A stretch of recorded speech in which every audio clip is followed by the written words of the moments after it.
Hello and welcome to another video. So it has been a few days. There hasn't really been too much going on. We had a couple of tournament results, but nothing too unexpected, you know, nothing too crazy.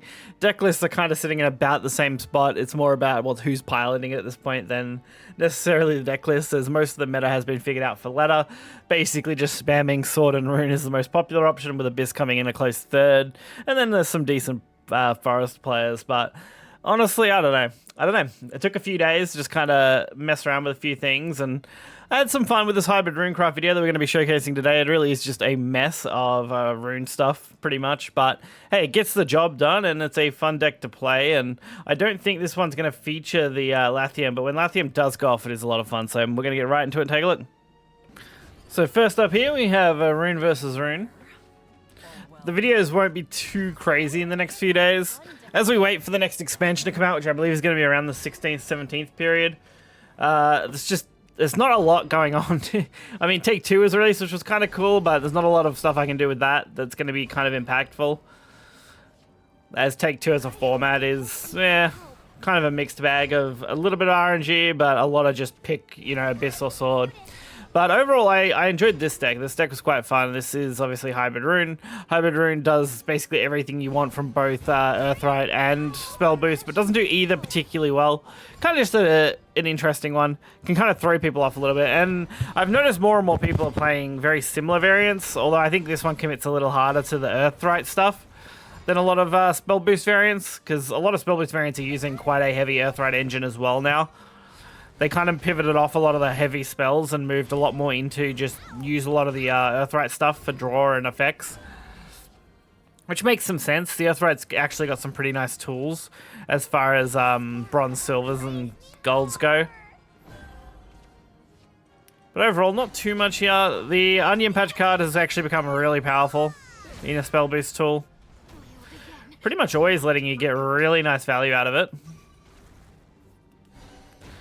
Flames of Chaos, not really any kind of threat here, and now we just get to basically smack them in face over and over again until we win. I mean, what are you going to do from here? Kind of brutal for this Rune player. Not having the clear when they needed the clear was basically the deciding factor. But they do end up finding the clear there, so hey, they found it in the end, but a little too late because Kun just lethals them, which is awesome for us. These games will be reasonably quick overall. They were all relatively short. This deck plays really well on tempo and for aggro pressure. But the deck also does pressure pretty well for late game as well. Obviously having all the late game cards in Kun, Cocytus, and other big drops, you can really swing the late game in your favor as well, so you're not too worried. Rune and Portal are probably the two most versatile decks for both early and late game pressure in one deck, that is, because obviously Dragon does it very well too, and so does Abyss, but typically only if you're running aggro Dragon, aggro Abyss, and then control variants in like Ramp Dragon and Control Abyss. It's harder to mesh those two ideas together and have them be effective, but Rune and Portal seem to do that fairly well. I would also say Sword actually does a pretty good job of that, which is why it's also one of the top decks. Plus the free Evo stuff is just insane for Sword.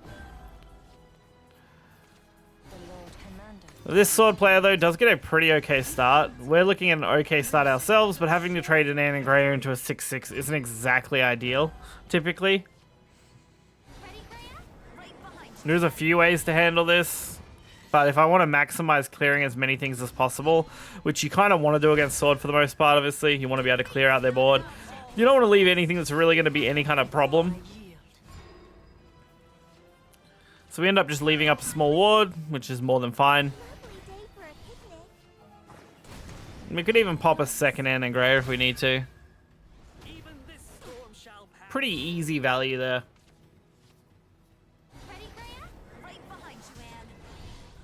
We take out both these cards. We can even Demon Call, so we don't even need an Evo if we don't want to, but hey, we'll send it anyway. Just so we don't take the extra damage on the Ann and Greyer. You know, like, I would have had to swing the Ann and Greyer into the 4/4, but I'd rather leave it at 3 health against Sword. Especially going into turn 6. With their legendary that does area damage, AoE. 3 health is the kind of sweet spot against sword, typically.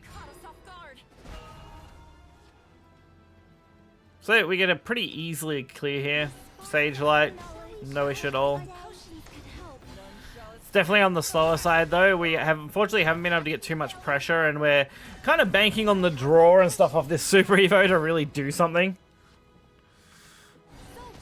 Since now we're going to be entering basically the control part of the game, where we're forced into playing around whatever they do until we can get lethal and avoid getting lethaled ourselves, which is obviously not a fun time when you're playing against Shadowverse. So this is going to be pretty unlucky, but they have at least forced all their Evo points out. We want to take out both barriers, and then we're going to free kill with Super Evo, the 7-7. And we have, what, 10, 5? Yeah, so we have 5 spawns, 5 respawns, effectively 6 bodies worth of stats. More than enough to keep this on board for this turn.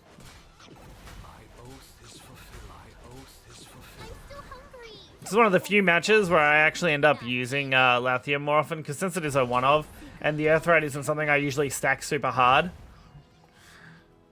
She doesn't see a crazy amount of play when I play Hybrid Rune, but when she does, she's always the critical card, like here. Where, like, she's really going to let us dominate this board. Damn, having to deal with the heal is not ideal. But Kun should really do okay here if we want, because it's really just going to apply the pressure we need. We get our nice little ward, we get our spell boost, everything is kind of getting there. Unfortunately, now we do get to see the piece, which does have its free Evo. This is always the problem card for me. Fortunately, I think William should be enough to deal with this at this point. Especially with the spell boost that we got. So the only thing we really have to avoid is dying in the next turn. So we do end up looking to see if we can find anything. Unfortunately, we don't. So we do end up just kind of sending this and hoping. It's like, hey, if you have Albert, you win. If you don't, then hey, we have a chance. Which, fortunately for us, no Albert. And we've kind of got to do the exact same thing again. I decided to try and look for some healing. And unfortunately, Norman, while he's healing, isn't going to be enough because we do have to clear. I really can't afford to leave anything up, so we just got to hope again they can't draw the Albert, which, fortunately, they didn't. And from here, we can actually do a little bit of healing. Still not enough to keep us out of Albert range, but since we are going to be dealing 10 damage and putting them on a lethal clock, their next draw is the most important draw of the match for them. It really was like massive RNG on whether they could draw lethal or not before I could kill them or not. Yeah. And Odin, geez, just short. 1 damage short from lethal. What a poor spot for the sword player to end up in.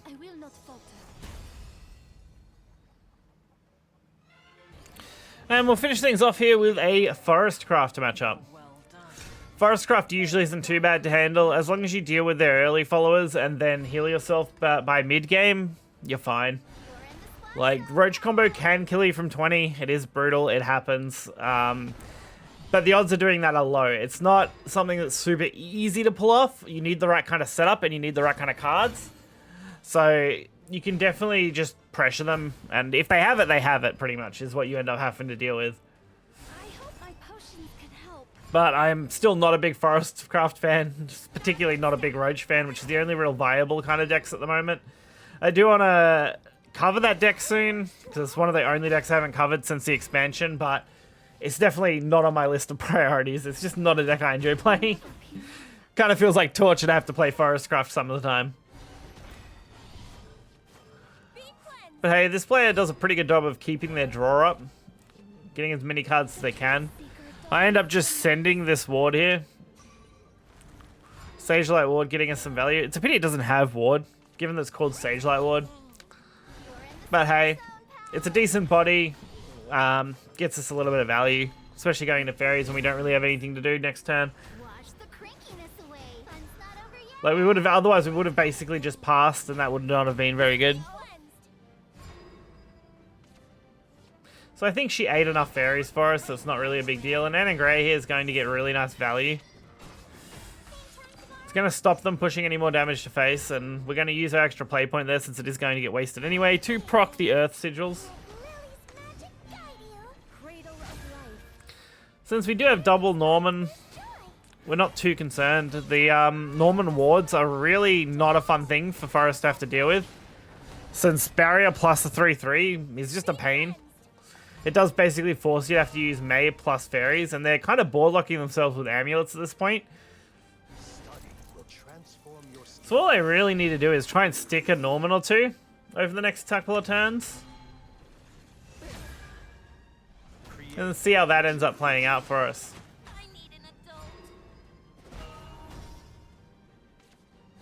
So they drop the fairy. Fairy hits the barrier, just as I'd expect. And they go for ward here with 9 cards in hand for what? Enough to clear both of those? Makes sense. Kind of annoys me that everything clears left to right.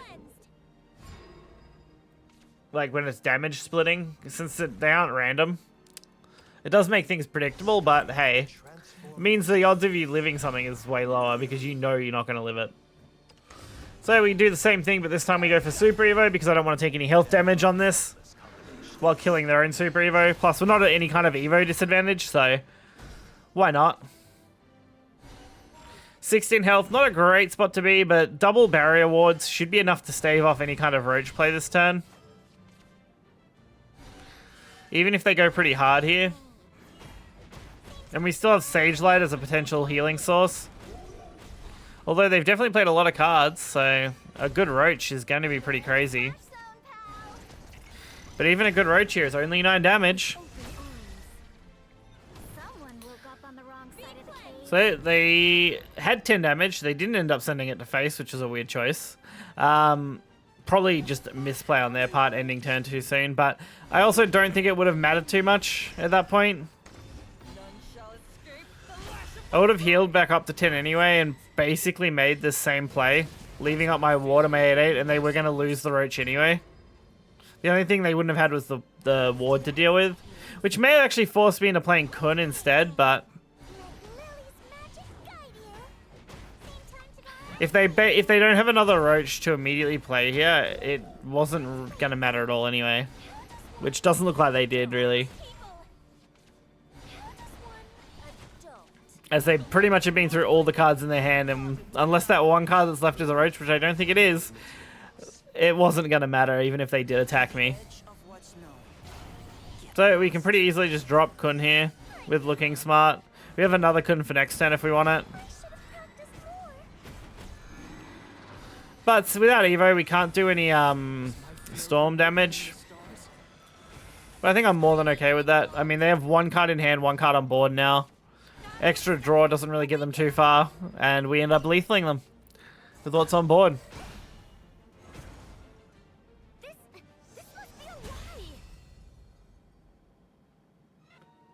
So overall, this deck is a little bit of fun. I would still recommend playing more pure variants. Obviously, the more pure spell boost variants are typically like you just run 1 Norman, you run none of this, and you cut a handful of the Earthright cards for spells. It's pretty straightforward if you've seen my other videos. And they're very similar for Earthright Rune. You just cut basically all the spell boost top end, and you just incorporate more Earthright stuff. So both those decks, I think, perform slightly better than this hybrid variant, but the hybrid variant does give you more options, and I feel like the hybrid variant has a little bit better matchup in the mirror match, typically. So, hopefully you guys did enjoy this video. Fun deck list in the description below. Be sure to hit the like button and subscribe for more content, and until next time, guys, I'll see you then.